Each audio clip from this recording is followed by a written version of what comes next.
Hello and welcome back to the Limelight Podcast. I'm Lauren, And I'm Chandler. and we're so excited to have you back with us. Episode 2, season 4. Woo! Yeah, I'm really excited. It's definitely a different feel of the podcast, but it almost feels more polished. It does. I really Yeah, like it. I feel I like really enjoy it. we're really in our swing of things. We really know what we're doing, and I'm feeling comfortable. I'm feeling good.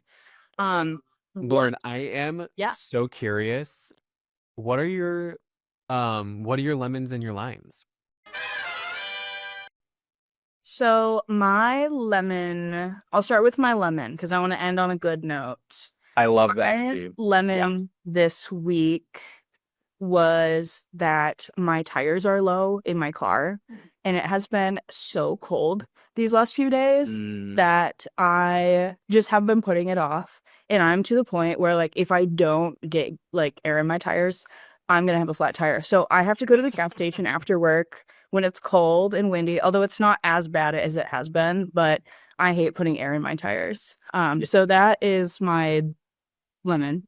My lime this week is that we have a DLM event tomorrow where a bunch of the employees are going tubing at our local ski hill, Cannesburg, and I'm super, super excited. It was one of my favorite things that we did last year, and I'm very excited to do it again.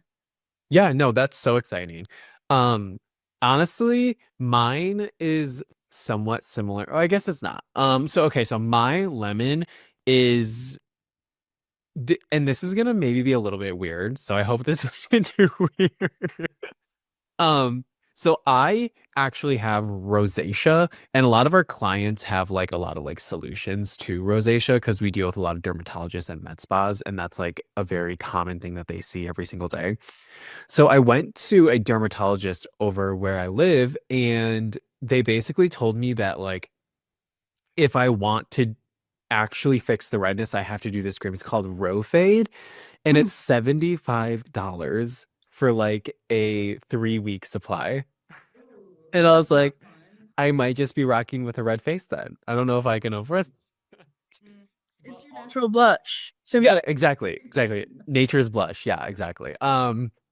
But then my lime is that I actually am having a friend that I haven't seen come over for an entire weekend, and we're hosting them, and I'm excited. We're gonna pick them up from the airport tomorrow.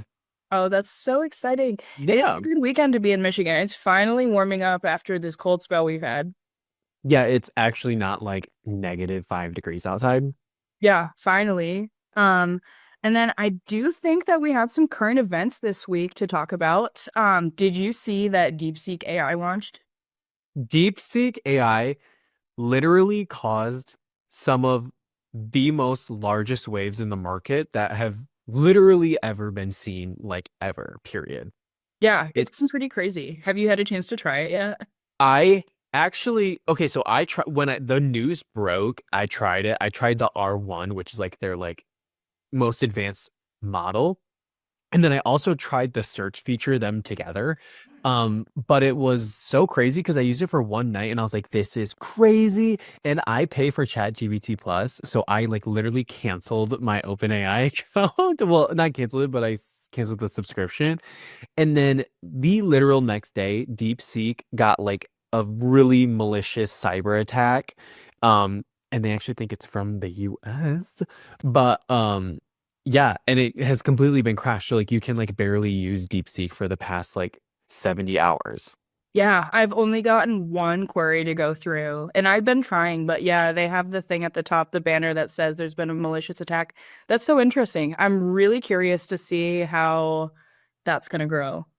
Yeah, I'm really curious too because American AI is so we are number one and you're gonna pay for this service because we are number one. And then they Mm. basically were like, hey, we created this for a fraction of the cost, and also it's open source, so anyone can get it. So it's just really interesting. And I'm so curious to see where it's gonna go. Yeah, I'm anticipating that. And then speaking of some other Chinese technology, there's been a huge mass exodus from the Meta, Facebook, and Instagram, and X for people in favor of Red Note, and then also on the home front, Blue Sky. Yeah.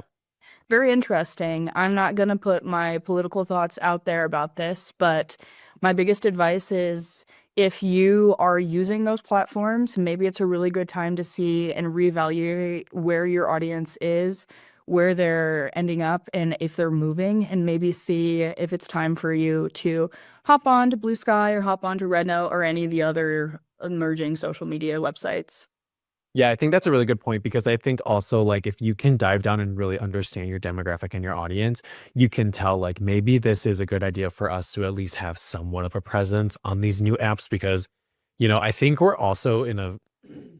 we are in a time that is, I think, going to change a lot of things. So I think you kind of have to be able to change your mind at a snap of a finger and kind of change your route of where you were going because I think things are really going to start to change. Yeah, and especially now we know how quick something, aka TikTok, can be taken from us. Really good idea to diversify your platforms and make sure that your audience is able to find you if something happens again. Yeah, totally. Perfect. Well, I think it's time to introduce our guest for today. Today we have someone super special. Kenna has worked a lot behind the scenes for the podcast, but we finally get to have them on today. Kenna is a designer at DLM, been here almost 2 years, I think. And then also, this is more a little inside for the employees. The unofficial DLM mascot, Vinny the cat. We're Absolutely. like to come on over and join us. What?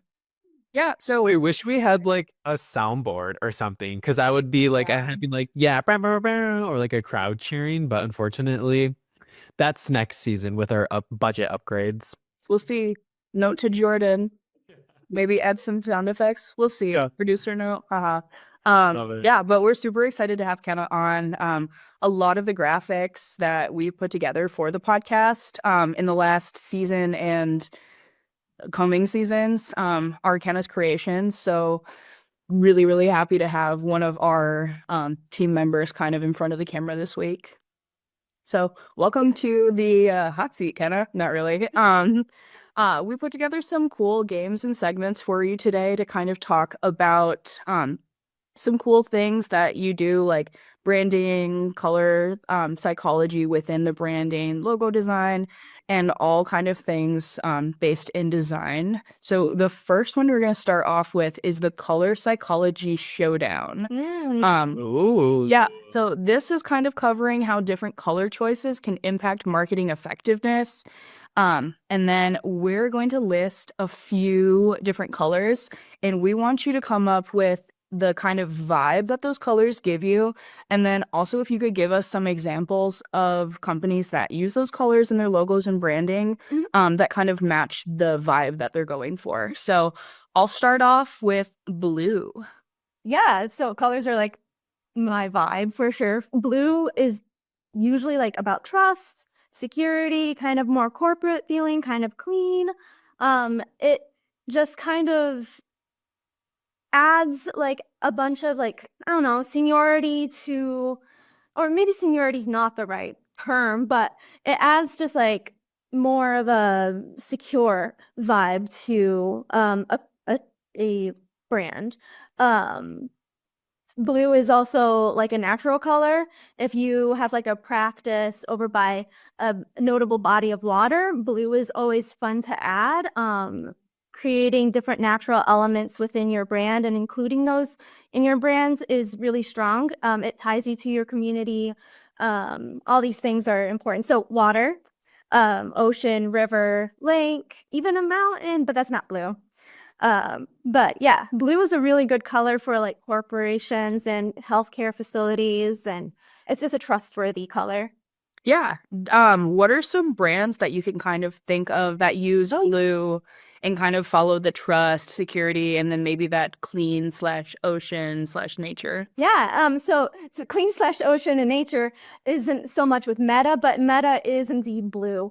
And we can kind of have like a talk about Meta and how like big they are. They're just really corporate feeling. They're very, again, trustworthy feeling with their branding and all that stuff. Salesforce, Subaru, Blue Cross Blue Shield, our own provider. All those things are just really solid choices. Blue is like, if you don't know what color you want to brand yourself, blue is a really good choice. Definitely. As a Subaru owner, I love that blue logo, and I've never felt safer in another car. Just saying. Okay. I have one, but it's interesting because I have such an emotional tie to it because it's basically my favorite color, and also I go to this place called Sweet Green basically every single day. Like it's the best. It's basically Chipotle, but it's like salads almost.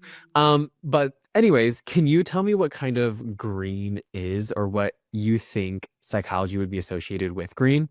Yeah, so green tends to be eco-friendly. It radiates growth and it feels fresh and it's connected to nature. Again, along with those like landmark kind of vibes I was talking about with blue. Like if you have like a specific tree in your area, or if there's like anything, like again, tying yourself to your community, where you are in your practice. It's green's a really good one. Another some companies that use green is Tropicana, Oh, Whole Foods, Garnier, Tic Tac, and some gum. So that just screams fresh. Yeah. Yeah, so green's a good one. If you want more of like a natural vibe, a more holistic vibe, green is probably your go-to. Yeah, and we're DLM green too, so green for growth. oh, there you go, Lauren. I see you. Let's plug. And then going over on the opposite side of the color wheel with purple, what feelings do you have about that color? Purple, oh my god, I love purple. It's luxurious, it's sophisticated, it can be feminine, it's creative. There's a history around purple that is ingrained in humanity. Fun fact, it's fun. But royalty only used purple, so that's where it comes to be that luxurious feel, because for a long time purple was really hard to make. It's like from like snails, I feel like, and it takes oxidation of their mucus to make this historical pigment. Some fun companies that use this are Claire's, Cadbury, Aussie, like the hair care, and Urban Decay, and I think even Hallmark. Yeah. I also, okay, I'm curious to see what you think about the next one because this is like genuinely my favorite color. And I feel like literally everything I own is black. So like, how does that play into the psychology of like a brand or who they are? It feels solid. It feels like powerful. It feels exclusive. It feels like luxurious. It just exudes elegance. It also just black's a really good color. As you can see, we're kind of like surrounded by black. Some good luxurious company is Chanel, Adidas, even Zara, and ABC, and American Apparel, and Balenciaga. Yeah, it's just so interesting just to see like how I don't think people really realize the amount of, I think, psychology that goes into creating these marketing materials for brands. There's a lot of thought and consideration when choosing colors, for branding, for really anything, even interior design. Like color affects us on a psychological level that scientists have, and even philosophers have tried to explain as best as they could. And it's just so innate in us that it's almost inexplainable. It's just so interesting to hear you talk about it, and I'm so glad that you are here at DLM because I'm glad someone knows because that would have gone right over my head.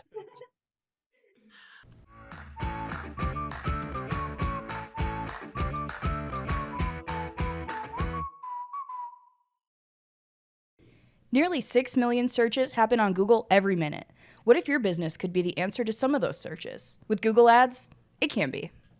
Google dominates search engines with over 91% of the market share, making it the ultimate platform to boost your visibility. With Google Ads, you can target a specific audience, whether it's by age, location, language. Your ad reaches the right people at the right time. With Digital Limelight Media, you have control. Our expert team will help you choose when your ads show and how often they appear. With Google Ads, you only pay when someone clicks. From search ads that appear right at the top of the page when someone is looking for your services, to display ads that catch eyes on other websites, Google Ads offer a variety of ways to make your brand stand out. And with our in-depth analytics and transparent reporting, you'll see exactly how your ads are performing and how you can get even better results. Ready to turn searches into sales? Visit dlmconversion.com today and let us illuminate the path to your digital success.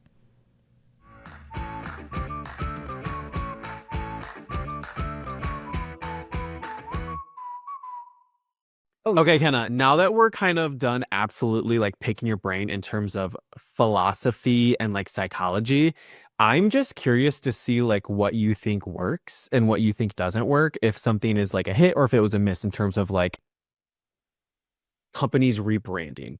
So I'm going to kind of go through a couple of lists and then we're just going to see if you think that these rebrands were either effective or if they weren't effective. We'll say if it was a hit or a miss. Okay. Okay, so I'm going to pull this up. The first one that we're going to go through is the very luxurious car brand Jaguar. Yeah, so Jaguar recently underwent a very stark and different kind of rebrand recently. It is just like a rounded typeface. They basically got rid of the Jaguar element, the icon element of that. Overall, the branding is very colorful. I remember there being more fashion shots than images of cars in the initial brand presentation. It's just so interesting that they took such a stark difference between what was traditionally them and this new face of theirs. Now, I'm not entirely sure. I did look at their website, and it doesn't look like they have fully adopted this logo just yet, but it's an interesting possible like rework maybe of this or something. Though that initial branding announcement was very jarring in the graphic design community. There was like lots of controversial opinions and ideas and thoughts. Overall, I really like the colorfulness. I feel like the reason why they're cool is because of the Jaguar. So I feel like the Jaguar's kind of needed, but that's my own opinion. Do you almost think that like it's, for example, like say like Jaguar, maybe they had such like a niche clientele that they're almost like, okay, we need to like open it up a bit because we're not making enough profit. Yeah, this could have been a more like a diversifying of their clientele or something. Who's to say? I'm not entirely super familiar with Jaguar. Yeah. Out of my tax bracket. I'd have to say me too. But okay, that makes sense. I have another one that is also out of our tax bracket. But this one's really cool because I actually follow Saint Laurent like runway constantly. So this one's really curious. I'm curious to see what you think about Yves Saint Laurent because it's the same thing. It's like a very iconic look that has kind of been stripped for a more neutral feeling. I don't know, Kenna, how do you feel? A word to use for this. They took something that had not really serifs, but like more of a the contrast between lines of their original logo was very varying, and they just kind of like turned it into block and pretty current closely. I feel like it's strong. It is more neutral. Again, it might be going towards that diversifying their clientele kind of thing. They're just trying to get maybe different people, or I feel like though overall their branding is pretty strong. They've had it since 2012, so it's definitely working for them.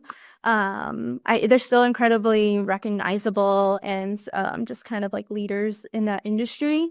So their mark definitely reflects that strong will there. Mhm. This one is super interesting to me because I feel like the clothing line rebranded with the new serif font.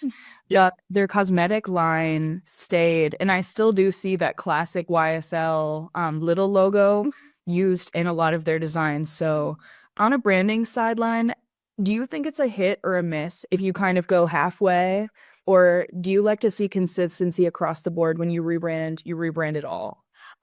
I think the YSL logo on its own, like the Y, then S and L, itself is like a fun, like little thing. It's not the entire thing. I like that it shows like differentiating things, about that. I think it's a hit. Interesting. Good to know. Yeah. Love it. Okay. The next one is very, very similar to Saint Laurent because it's also another clothing brand. It's Burberry that's in the UK. I am so curious what you think about this one as well too, because it almost reverted back. But whatever, I'm curious what you think, if it's a hit or a miss. I think it's a hit. I love Burberry. I have this perfume by them, and it's probably the best thing I have ever smelled. It's Burberry Her. So good. It's so good. I'm a huge fan of illustration logos, and I'm so glad that they went back to that. I think their Burberry, it looks like they changed it to like a more of a slab serif, slab sans serif. But it looks like they switched back. And I think that's pretty cool. I think they had a really strong brand in the first place, and including that it's not a chariot, it's a like a knight. I think including the knight is really cool. I really like Burberry though. Yeah, I think it's really cool. I think it's also like, in a way, going back to the roots of the company while also realizing that like we are not just another company that's going to have a super blocky, closely kerned like logo. Like we're actually going to have something that's like a piece of art that kind of helps them like distinguish them versus, you know, Balenciaga or Burberry And old logo. I would even argue that the icon that they have of the knight reads well from a distance because of its unique shape. Yeah. Most icons lose the shape and lose the contrast and lose that communication from a distance. And this quite actually doesn't, which I love that. It's something that is, again, unique and different, and it just really makes them stand out. So this is a hit for me. Oh my goodness. Okay, good. I also love Burberry too, so I'm happy they got a hit. Okay, this is the last one that I personally have for you. It's a little interesting just because two things. I've never been to a symphony like show or anything, so I would first of all love to do that. Second of all, I've never been to California. So this is the San Francisco Symphony. How are we feeling about the logo rebrand? Is it a hit or is it a miss? It is most definitely a hit. I can definitely say that with confidence. The logo, it is it's responsive. It changes with the thing that it is on. Like in the brand proposal and the brand like when they were talking about it, it moved with the mouse. It moved with like the poster that it was on. It had different applications and it looked a little different on each different thing. And I think that's really strong. When you have a dynamic mark like that, you can use it in more places and have it keep it interesting. I feel like there's like a whole like reasoning behind all of like their choices in this like kind of like thought in the rebrand. I think it's just to again diversify, make it more accessible.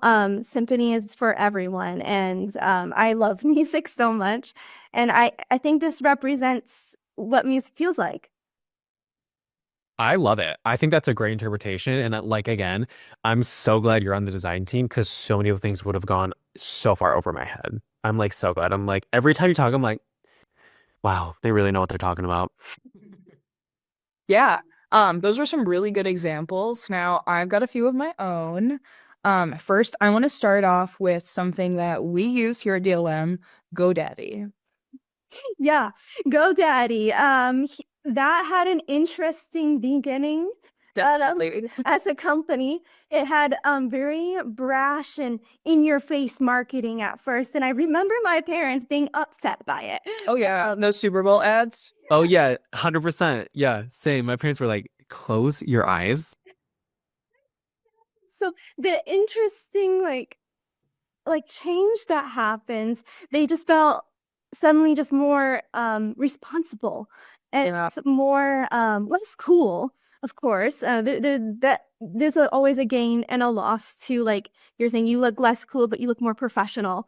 That's just kind of how the world works. You gain one attribute, you lose either a negative attribute or a good attribute as you gain a different one. I feel like GoDaddy and there. Oh my God! I just realized the G in GoDaddy is an arrow. That's cool. It's like a refresh. That's really cool. I really like this rebrand quite a lot. Um, I didn't know that we actually used it that much here, but I'm really glad that we used it because that was cool. Yeah, we host all of our websites through GoDaddy. We Cool. love GoDaddy. I have no issues with GoDaddy. Go GoDaddy. That's all I have to say. Go Addy. Yeah, GoDaddy. Next one I have another one that was pretty controversial at first, but now I think has aged really, really well is Kia. Yeah, he is a hit for me. GoDaddy is also a hit for me. I'm just saying. Kia is a hit for me. I feel like the original logo looked really generic, and it just looked like a badge with a fun K with a little serif on the top. And now it's like this connected shape that is currently on there, and there's a little tagline underneath it that says movement that inspires, and I think that's like a perfect tagline. That's such a cool tagline for a vehicle. So this is a hit for me. Yeah, I think this works really well. I really like everything, and my favorite fun fact about it is searches for KN car brand went up like crazy. So they had people talking, they had people interested. Another one, personal favorite of mine, I love an Impossible Whopper, Burger King.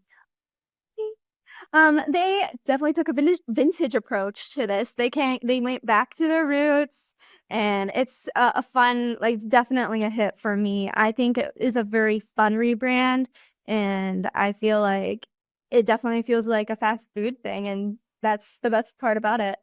Yeah, it's super cute. And then I have one more. I know this one's pretty close to home because I believe you did it yourself. Beverly Fisher, one of our clients here at DLM. Yes, I love Beverly Fisher so much. What a great client. I had the pleasure to redo their branding and website, and we kind of decided that we wanted more of like a full body approach, a more holistic approach to everything. And I just love everything that this company basically stands for. So we have like we replaced it with a serif font with the rest of the name underneath the practitioner. And yeah, no, I drew out the logo, and it's been placed in multiple places within the website and within print and all that stuff. We hurt you a blast. Yeah, no, it looks really good, and I'm super, super happy with it. So we've got one more segment left with Kenna today. We're gonna do it kind of rapid fire. It's a game I call WTF, What's the File? There are many, many, many different types of files, and we get questions a lot from our clients of what type of file should they send us for certain needs. We'd like to play a game where we give you a few scenarios and you tell us what file type you would like to receive. Okay. I'm going to start off. I am a new business owner. I'm looking to get a logo created that I can use on everything from business cards to billboards. What file? You want it scalable, right? Okay. So you want a vector. Vectors can be in SVG format, EPS format. I think there's another one, but usually we use SVG and EPS. Those are the best things for scalable and using it basically for anything. It's the number one thing you want to give your designer. Perfect. Interesting. Okay, I have a little bit of a weird one. I am a TikToker that wants to create a website to upload my videos. I want to host the videos directly on the website instead of embedding them from TikTok in case TikTok gets banned, which, as we know, is a very possibility. What type of format would I want? Yeah, so it'll be a video, so an MP4. Yeah, Love it. best format for this. Makes sense. Next scenario, I am a doctor and I want to display before and after examples of past tummy tuck patients. What kind of file should I send you? Either a PNG or a JPEG. Easy enough. Okay, now this one's a little bit more fun. I want to respond to my friend's embarrassing story that they texted me, but I want to respond with Homer Simpson, the one where he's like slowly like backing up into the bush. Obviously don't need any sound though. Yeah. So that will be a GIF or a GIF, as some people would say. That is very controversial. I hope you said it right. All right. Well, thank you so much, Kenna, for joining us today. It was a pleasure to have you, and we hope to have you back again soon. Guys, thank you. Thank you so much, Kenna. You are literally such an icon. You're the best thing that's ever happened to DLM, and you are an angel in the limelight. Well, thank you. Thanks for having me. Glad I did really appreciate it.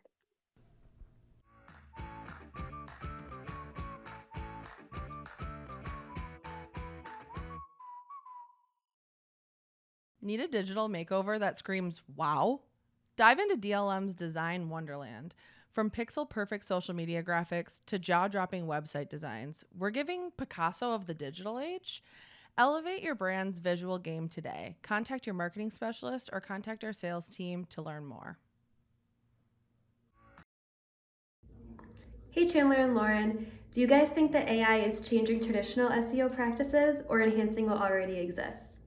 That's a really good question. Basically just asking, is AI going to change any sort of those traditional SEO practices, or is it just going to basically enhance like what we already have? What I see in my daily life is that AI is definitely enhancing SEO mostly for me by automating and optimizing tasks. Just going in and being able to have AI either optimize tasks or just help with something that would have taken longer than usual, whether that's like analyzing search trends, user intent, or even if it's any sort of like technical SEO audits like Screaming Frog, SEM Rush, all that stuff. Like they have AI built in that will help crawl those sites better.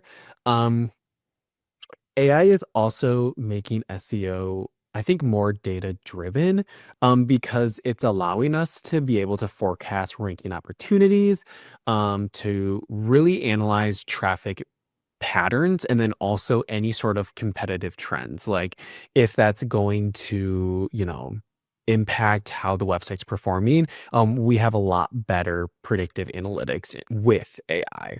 And then I think possibly something that is like going to be a little bit more of an issue, because whenever I look up things on ChatGPT, or I will have ChatGPT working on something, it gives me really weird links to like really weird third-party sources that like are definitely not credible. So I think like natural link building is going to be really important, because I think AI is going to be giving a lot more of those like spammy link building tactics, or just spammy links in general. And then I think okay, this is a lot of words and basically one long answer. I would say that it's not like killing SEO in any way. I think it's just forcing us to adapt. I think it's going to be a brand new field of marketing that we're going to be brought into. And I think it's going to help optimize certain things and help us really predict analytics. But then I also think it's going to really help us prioritize search intent, user experience, and ultimately like high quality content. Yeah, absolutely. If that answers your question. 100%. I agree with all of that. I think only one thing I want to add is I think AI is really changing the game when it comes to keywords. We're really moving from kind of short tail keywords to long tail keywords. People are putting, full questions into a Google search because they're getting those Google AI responses rather than, short searches. And those short searches are still happening, but I'll even find myself writing long tail searches into Google and seeing what pops up. Same thing with ChatGPT. I think we're treating it more of like a digital assistant than a search engine. So I'm really interested to see kind of how that changes the game and changes what we do. But otherwise, thank you so much for listening today. Hope you enjoyed our episode and hope you come back for another episode soon. Yeah, thank you so much, guys. It has been real, and remember to stay in the limelight. Absolutely. Bye now. All right.